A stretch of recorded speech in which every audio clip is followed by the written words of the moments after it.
নমস্কার বন্ধুরা, welcome to ST unique sports. বন্ধুরা, এই ভিডিওতে আমরা কথা বলবো একটু সুপার কাপ নিয়ে, কারণ সুপার কাপ কিন্তু দরজায় রীতিমতন কড়া নাড়তে শুরু করে দিয়েছে। তো সুপার কাপের উদ্বোধনী ম্যাচ খেলতে চলেছে ইস্টবেঙ্গল। ইস্টবেঙ্গলের প্রথম ম্যাচ তোমরা কিভাবে দেখবে বা সুপার কাপের ম্যাচ তোমরা কিভাবে লাইভ টেলিকাস্ট দেখতে পাবে সেটা তোমাদের জানাবো। ইস্টবেঙ্গল কি পরিকল্পনা করেছে সুপার কাপের জন্য সেই নিয়ে কথা বলবো। ইস্টবেঙ্গলের প্রতিপক্ষ দল কীরকম রয়েছে সেই নিয়েও আলোচনা রয়েছে এই ভিডিওতে। খুবই ইন্টারেস্টিং ভিডিও হবে, শুরু থেকে শেষ পর্যন্ত দেখো। আর ভিডিও ভালো লাগলে সকলে একটু লাইক শেয়ার করে দিও। আর যারা চ্যানেলে প্রথমবারের জন্য এসেছো মনে করে চ্যানেলটাকে সাবস্ক্রাইব করে নিও, তাহলে প্রিয় দলের খেলার সমস্ত আপডেট তোমরা এখানে পেয়ে যাবে। তো চলো আর দেরি না করে ভিডিও শুরু করা যাক। তো প্রথমেই যদি আমরা একটুখানি সুপার কাপের লাইভ টেলিকাস্ট নিয়ে কথা বলি, ভাই এই রকম সুপার কাপ এই বছরই হতে চলেছে, কারণ এই বছরে গোয়াতে সুপার কাপ অনুষ্ঠিত হতে চলেছে। তো সেই গোয়ার দুটো স্টেডিয়ামে, একটা ফতোরদাতে হবে আর একটা ব্যাম্বোলিনে হবে। তো দুটো স্টেডিয়ামে ভাই দুরকমভাবে লাইভ হচ্ছে, মানে ভাবনা চিন্তার বাইরেই আইএফএফ কাজ করে। তো যাই হোক, অবশেষে আমরা খেলা দেখতে পাবো, এটা হচ্ছে সব থেকে বড় কথা। এবং ইন্ডিয়ান ফুটবলের এই মুহূর্তে যেরকমটা অবস্থা রয়েছে, কবে যে টুর্নামেন্ট হবে, আইএসএল কবে হবে তার কোনো রকম কিচ্ছু নেই। তো এই টুর্নামেন্টটা সব থেকে গুরুত্বপূর্ণ এই কারণে যে যারা এই টুর্নামেন্টের চ্যাম্পিয়ন হবে তারা কিন্তু এএফসির মঞ্চে খেলার সুযোগ পাবে। তো সেই কারণে এটা গুরুত্বপূর্ণ টুর্নামেন্ট। বেশ কিছু দল তারা যথেষ্ট সিরিয়াস রয়েছে এই টুর্নামেন্ট নিয়ে, কিন্তু বেশ কিছু দল তারা খুব একটা সিরিয়াস নয়। তো যাই হোক, আমরা যদি কথা বলি যে লাইভ টেলিকাস্ট নিয়ে, তো লাইভ টেলিকাস্ট দুরকমভাবে হবে। তো প্রথমে যদি আমরা কথা বলি যে যেই ম্যাচগুলো ব্যাম্বোলিন স্টেডিয়ামে হবে সেখানে লাইভ টেলিকাস্ট হবে ইন্ডিয়ান ফুটবলে, যেটা অফিসিয়াল ওয়াইটি চ্যানেল রয়েছে সেখানে তোমরা কিন্তু সেই ম্যাচগুলো দেখতে পাবে যেগুলো কিন্তু ব্যাম্বোলিন স্টেডিয়ামে হবে।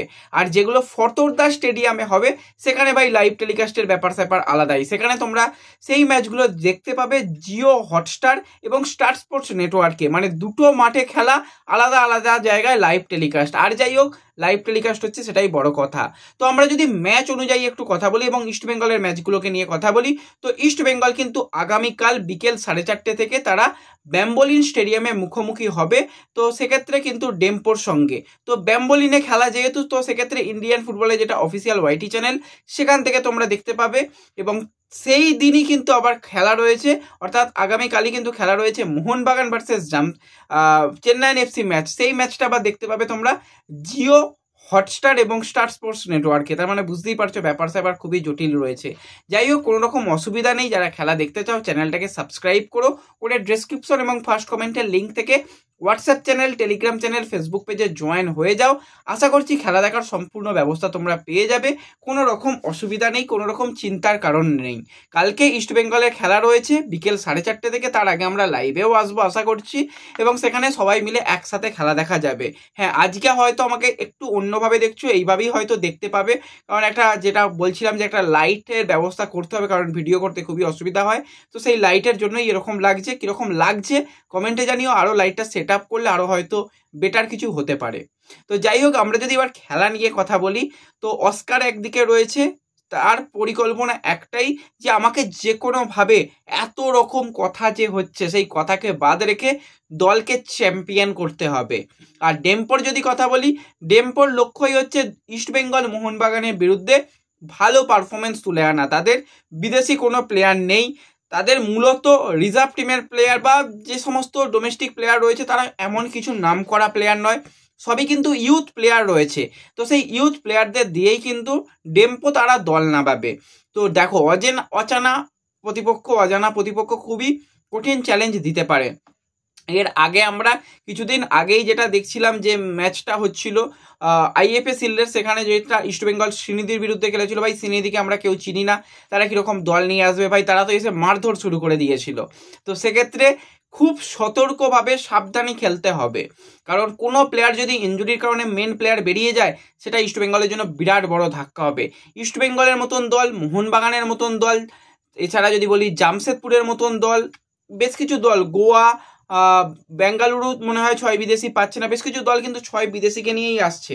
তো সেক্ষেত্রে কোনো প্লেয়ার যেন না হাত ছাড়া হয়, সমস্ত প্লেয়ারদের দিয়ে যেন খেলানো যায় সেই রকম ভাবনা চিন্তা করতে হবে। এবার আমি ডেম্পোকে নিয়ে যতটুকু রিসার্চ করলাম, যতটুকু জানতে পারলাম, ডেম্পোর প্লেয়াররা তাদের বিদেশিহীন হলেও তাদের প্লেয়াররা কিন্তু রিসেন্ট টাইমে বেশ কিছু টুর্নামেন্ট খেলে আসছে। তো সেক্ষেত্রে তারা কিন্তু যথেষ্ট প্রি সিজনের মধ্যে রয়েছে এবং দলটা কিন্তু ফিজিক্যালি অনেক বেশি স্ট্রং, অনেক বেশি গতিশীল দল। তারা কিন্তু উইং বরাবর বারবারই অ্যাটাক করে, সামনের দিকে থ্রু বল বাড়াতে সাহায্য করে, কিছুটা লং বল স্ট্র্যাটেজি সেটা কিন্তু তাদের রয়েছে। তো সেই জায়গাতেই কিন্তু কেভিন সিভিলের মতন প্লেয়ারকে খুবই গুরুত্বপূর্ণ ভূমিকা পালন করতে হবে, কারণ লং বল যখন খেলা হবে, যখন ইস্টবেঙ্গল হাইলাইন ডিফেন্স খেলবে, তখন কিন্তু ডিফেন্সকে নেতৃত্ব দিতে হবে। এবং ইস্টবেঙ্গলের যারা সাইড ব্যাক রয়েছে, রাকিব বা জয়গুপ্তা বা লালচুংনুঙ্গার যদি কথা বলি, তাদেরও সতর্ক থাকতে হবে। যে কোনো মুহূর্তে কিন্তু ডেম্পোর প্লেয়াররা তারা কিন্তু উইং বরাবর এসে ক্রস রাখতে পারে। তো সেক্ষেত্রে ক্রসগুলোকে আটকাতে হবে, তাহলেই কিন্তু মোটামুটি একটা দলটাকে আটকে দেওয়া যায়। এবং ইস্টবেঙ্গল অন পেপার অনেক বেশি শক্তিশালী আমরা মানলাম, আমরা ধরে নিতে পারি ইস্টবেঙ্গল ভালো রেজাল্ট করবে, কিন্তু যতক্ষণ না অন ফিল্ড পারফরমেন্স হয় ততক্ষণ সেটা বলা যায় না।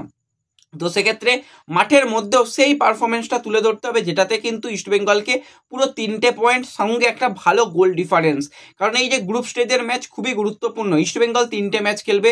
ইস্টবেঙ্গল প্রথম ম্যাচ ডেম্পো, দ্বিতীয় ম্যাচ চেন্নাই, তৃতীয় ম্যাচ ডার্বি। তো দুটো ম্যাচে যদি ইস্টবেঙ্গল 6টা পয়েন্ট একটা ভালো গোল ডিফারেন্স রাখতে পারে, তো সেক্ষেত্রে ডার্বি ম্যাচ যদি কোনোভাবে ড্র হয় তো কোয়ালিফাই করে যেতে পারে পরবর্তী রাউন্ডের জন্য। কিন্তু এই ম্যাচগুলোতে যদি গোল সংখ্যা কম হয়, যদি পয়েন্ট ড্রপ হয়, তাহলে কিন্তু কঠিন চ্যালেঞ্জ হয়ে যাবে, সেক্ষেত্রে মাথা খারাপ হয়ে যাবে। তো সেই সব না ভাবনা চিন্তা করে একদম যেরকম দলের মধ্যে ফিল গুড পরিবেশ রয়েছে, প্লেয়ারদের মধ্যে একটা খোশ মেজাজ রয়েছে, তাদের কিন্তু একটা জেতার মানসিকতা রয়েছে, কারণ তারা একদম ক্লোজে গিয়ে ম্যাচ জিততে পারেনি, আইএফএ শিল্ড তারা চ্যাম্পিয়ন হতে পারেনি। তাদের মনের মধ্যে একটা সেই যে ট্রফি না পাওয়ার কষ্টটা কিন্তু রয়েছে, সেই জায়গা থেকে তারা ট্রফি যে কোনো মূল্যে পেতে চায়, সেটা কিন্তু তাদের প্র্যাকটিস বা তাদের আচরণ দেখলেই বোঝা যাচ্ছে। তো দলের মধ্যে যেহেতু ফিল গুড পরিবেশ রয়েছে, তো অবশ্যই এই দলটাকে ভালো কিছু করানো উচিত। এবং অস্কারের কাছে 6জন বিদেশি রয়েছে, কোয়ালিটি বিদেশি, 6জনকেই প্লেইং 11-এ খেলানো যেতে পারে। ডিফেন্সে কেভিন সিভিলে ব্রিলিয়ান্ট খেলছে, মিডফিল্ডে সল, মিগুয়েল, রাশিদ নো ডাউট ভালো খেলছে, আক্রমণে কিন্তু হামিদ ধারাবাহিক প্রতি ম্যাচে কম বেশি গোল করছে, যে কটা ম্যাচ খেলেছে গোল কিন্তু পেয়েছে। এবং হিরোর কথা বলতে হবে, হিরো কিন্তু ডার্বি ম্যাচে সে পেনাল্টি শুট আউট থেকেও গোল করেছে, হ্যাঁ নেমে হয়তো গোল করতে পারেনি। তো প্লেয়ারগুলো কিন্তু ছন্দে রয়েছে, এদের কিন্তু এক সুতোয় বেঁধে রাখার কাজটাই অস্কারের, সেই কাজটাই অস্কার করছে। এবং অস্কার কিন্তু এই যে ডেম্পো দলের যিনি কোচ, তাকে খুব ভালোভাবে চেনেন, তার গেম প্ল্যানিং, তার ম্যাচ রিডিং সম্পর্কে তার একটা ধারণা রয়েছে। তো সব কিছু যখন পজিটিভ রয়েছে, তো রেজাল্টটাও কিন্তু ইস্টবেঙ্গলের পজিটিভ আনা উচিত বলে আমার মনে হয়। এবং ইস্টবেঙ্গল যেরকমভাবে প্লেয়ারদের প্র্যাকটিস করেছে, খুব সম্ভবত দেবজিৎ মজুমদার বাদে পুরো দলটাকে ইস্টবেঙ্গল পাচ্ছে। তো পূর্ণ শক্তির দল নিয়ে 3 পয়েন্ট না হারলে কিন্তু কিছু বলার থাকবে না। তো ওভারঅল এরকমই পরিস্থিতি রয়েছে, পুরো আলোচনাটাই করে দিলাম, তোমরা কিভাবে ম্যাচ দেখতে পাবে সেটাও বললাম, ডেম্পো কীরকম প্রতিপক্ষ সেই নিয়েও আলোচনা করলাম, ইস্টবেঙ্গল কতটা শক্তিশালী দল অলরেডি আলোচনা করে দেওয়া রয়েছে। সেই ভিডিওটা যদি কেউ না দেখে থাকো, এন্ড স্ক্রিনে দিয়ে দেবো, তোমরা দেখতে পারো। সমস্ত আলোচনাটাই আশা করি করে দিলাম। এরপরও যদি কোনো বিষয়ে তোমাদের জানার থাকে, আমাকে ফেসবুক পেজে মেসেজ করো, তোমাদের মেসেজে রিপ্লাই দেবো। আর অসংখ্য ধন্যবাদ নৈহাটির কিছু আমার যারা ফ্যামিলি মেম্বার রয়েছে তাদের, কারণ আমি একটা পোস্ট করেছিলাম আজকে নৈহাটি যাব, সেখানে বেশ কয়েকজন নাম্বার দিয়েছিল, কয়েকজনের সঙ্গে কথা হয়ে তারা যেরকমভাবে বলেছিল সেইভাবে গিয়ে যতটুকু সম্ভব এই প্রচণ্ড ভিড়ের মধ্যেও মাকে হালকা একটুও চোখের দর্শন করতে পেরেছি, তার জন্য আরও একবার অসংখ্য ধন্যবাদ আমার ফ্যামিলি মেম্বারদের। তো এইভাবেই পাশে থেকো সব সময়। তো আশা করছি পরবর্তী সময় আরও ভালো কাজ আমরা করতে পারবো। আর এই যে আমাদের রিং লাইট কীরকম হয়েছে কমেন্টে জানিও। তো দেখা হবে পরবর্তী ভিডিওতে, ধন্যবাদ।